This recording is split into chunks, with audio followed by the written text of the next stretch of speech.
A gente segue falando de economia. Segundo dados divulgados pelo Banco Central, a probabilidade da inflação fechar este ano acima do teto mais uma vez, na casa dos 5%, é real. Os impactos das medidas econômicas nesse último trimestre do ano e as projeções do mercado para o ano que vem são alguns dos temas que a gente trata agora ao vivo com a Alexandre Matias, economista e estrategista-chefe da Monte Bravo Investimentos, a quem agradeço muito a participação neste domingão. Alexandre, bem-vindo, boa tarde. Boa tarde, é um prazer conversar com vocês. Agora eu trouxe essa informação, né, sobre essa expectativa de que a gente feche o ano com uma inflação acima do teto da meta, mais uma vez, isso já é esperado faz algum tempo, mas na verdade a gente vem acompanhando os boletins focos que vêm sendo divulgados nessas últimas semanas. A inflação deu uma desacelerada, né, mas ainda assim essa previsão de fecharmos o ano acima da meta está mantida. Eu diria que tá em aberto, vai depender muito do comportamento dos preços do petróleo e, por consequência, da gasolina aqui no Brasil. Se tiver um arrefecimento, a gente vai fechar abaixo do teto. Se mantiver esse patamar ou subir um pouquinho, provavelmente a gente passa um pouquinho do teto. Eu chamaria atenção porque o mais importante talvez não seja olhar para o teto. A gente o mundo inteiro vem num processo de desinflação, né? Você teve dois choques muito grandes, teve a pandemia, em seguida teve a guerra, e o mundo todo está mais ou menos na mesma pegada de reduzir a inflação através de um aperto dos juros, né? O Brasil está na frente, a gente foi o primeiro país a elevar os juros, fomos o primeiro país a iniciar o ciclo de cortes. O Banco Central vem cortando os juros, mas procurando manter uma postura monetária apertada para assegurar a convergência, e acho que a boa notícia é que a gente está apontando ali para os próximos 2 anos para ficar bem perto do centro da meta. Ainda está um pouquinho acima, mas eu destacaria mais a convergência no horizonte de 1 ou 2 anos para frente do que se esse ano a gente vai ficar 0,1, 0,2 acima ou abaixo do teto. Me parece, eu não sou economista, é bom que o senhor me confirme essa informação, que a inflação para esse ano praticamente já está precificada, né? A gente precisa, a própria Selic também já tem uma previsão aí de fechar o ano em 11,75%, não adianta mais olhar para o que está acontecendo esse ano, né, Alexandre? Agora a gente tem que olhar para frente, é o que os economistas fazem para definir e fazer a previsão dos próximos indicadores, digamos assim. Agora, entre esses indicadores, a gente tem o PIB. A gente está caminhando praticamente para uma convergência do que pensa, do que prevê o governo federal por meio do Ministério da Fazenda e muitos outros órgãos e entidades econômicas.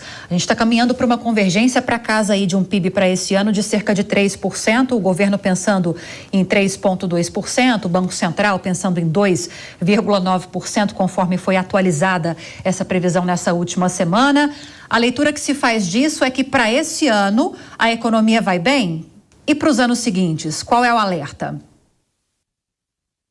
Olha, eu ousaria dizer que a gente tem boas notícias. A gente está observando, esse ano tem um consenso em torno do número perto de 3.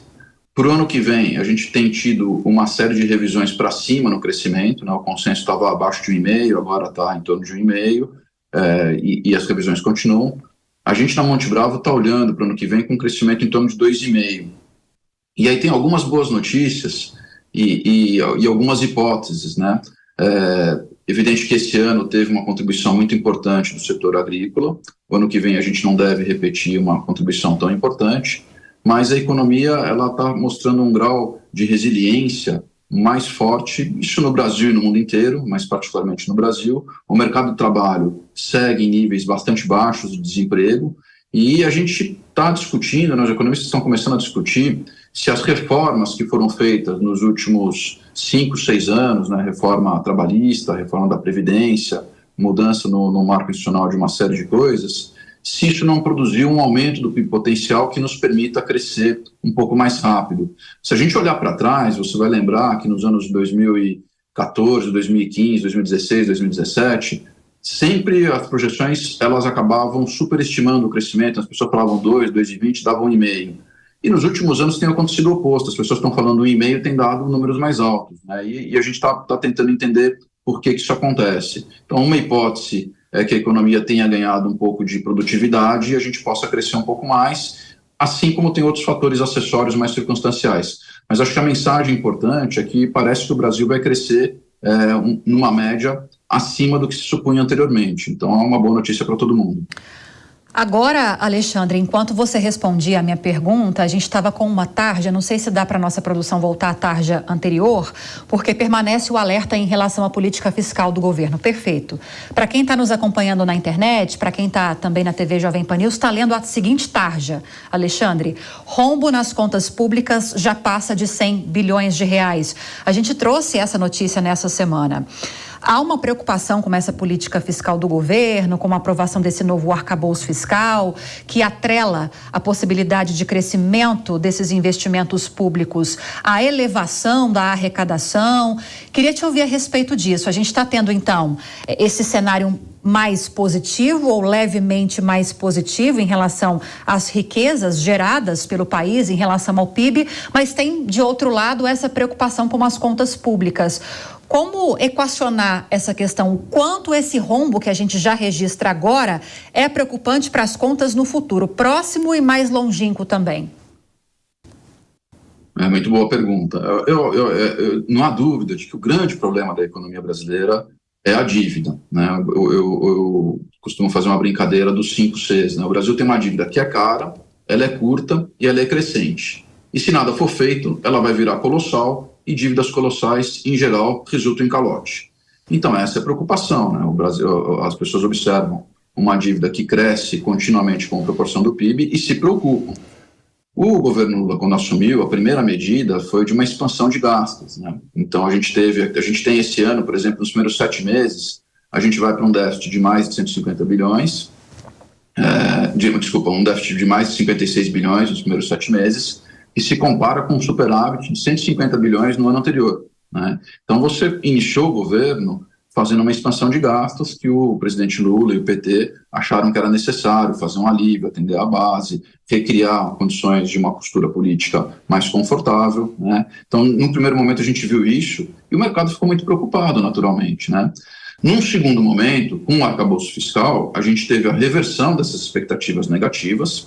O arcabouço, ele não produz um ajuste, né, no sentido de que a dívida vai continuar crescendo. A gente terminou a relação dívida-PIB, terminou ano passado em torno de 73%, e ela vai continuar crescendo 2 ou 3 pontos percentuais do PIB por ano, né? Então, vamos terminar o mandato do presidente Lula, o terceiro mandato, com uma dívida em torno de 80%, 82%. Então, é um crescimento, né? O arcabouço, ele não ajustou a dinâmica da dívida. No entanto, o arcabouço produziu uma coisa que é mais importante até do que o ajuste de curto prazo, que é criar credibilidade com relação a uma trajetória que, ao longo do tempo, estabiliza a dívida, né?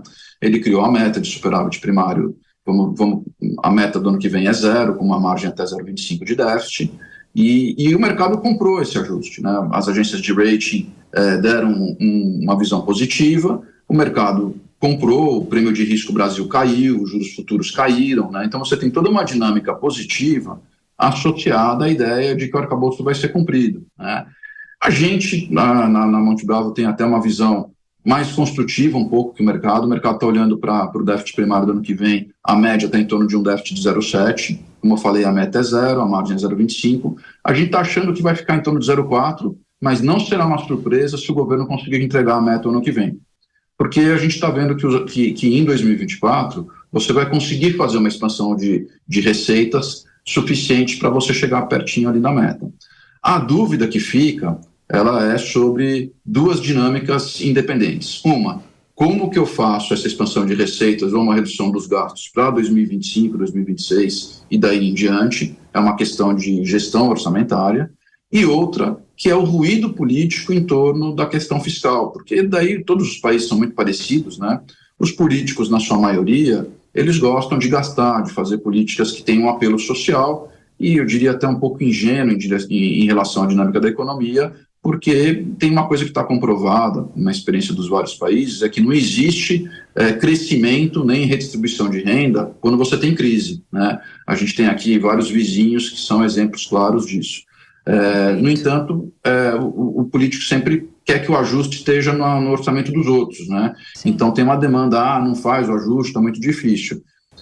A gente acredita que o presidente Lula e o ministro Haddad entenderam a importância desse ajuste, o arcabouço é a materialização disso, vai em todo momento ter uma discussão se cumpre ou não cumpre a meta. O próprio arcabouço prevê uma dinâmica no caso de não cumprimento da meta. Sim. Então, eu diria, desde que as metas do superávit primário esboçadas ali no arcabouço, elas sejam perseguidas com afinco, e se não forem atingidas, o arcabouço permaneça valendo, você tem credibilidade em relação a esse arranjo que estabiliza a percepção da dívida. Maravilha. Mas é uma situação que tem muita delicadeza, né? Não tem margem para manobra. A gente vai seguir acompanhando com certeza, como vocês, economistas. Conversamos com o Alexandre Matias, economista e estrategista-chefe da Monte Bravo Investimentos. Agradeço a participação nesta tarde de domingo, Alexandre. Boa semana pela frente. Boa tarde. Eu que agradeço. Bom domingo para vocês.